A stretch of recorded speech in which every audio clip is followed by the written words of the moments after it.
Alzheimer's is one of the chronic degenerative diseases that is in epidemic increase, along with cancer and heart disease and diabetes and obesity, and frequently almost always due to the same underlying causes.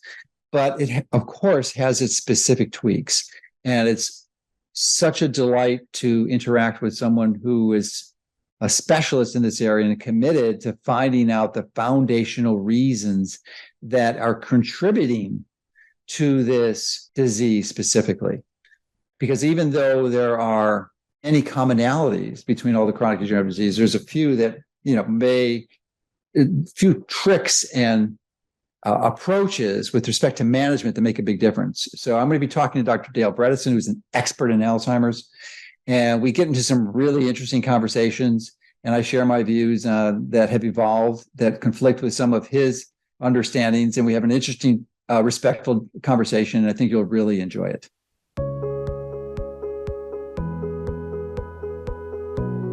People have not known what's causing this disease, and it's often said, we don't know the cause, and there's nothing that prevents, reverses, or delays. Nothing could be further from the truth. We know that there are many contributors, and of course, anything that damages mitochondria, part of that. Different infections. What we now see from the research is that Alzheimer's disease fundamentally is a network insufficiency. You have this beautiful network of about 500 trillion synapses.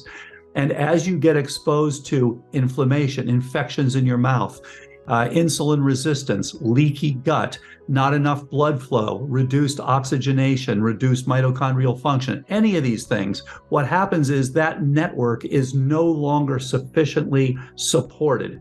When you get Alzheimer's, you go through 4 stages. You go through a pre-symptomatic phase. You go through subjective cognitive impairment that lasts on average 10 years. These areas, pretty much 100% effective. We can prevent, we can reverse virtually every time people are in SCI.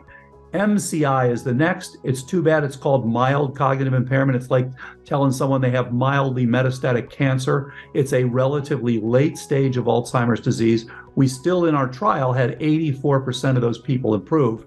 Then the final stage is dementia. And we still see some people with proven dementia, but the farther you go, the tougher it is to get them all the way back.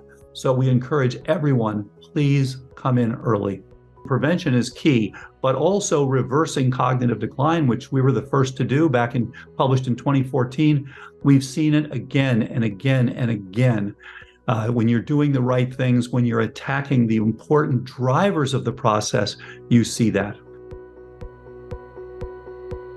Watch the full interview this Sunday on Mercola.com.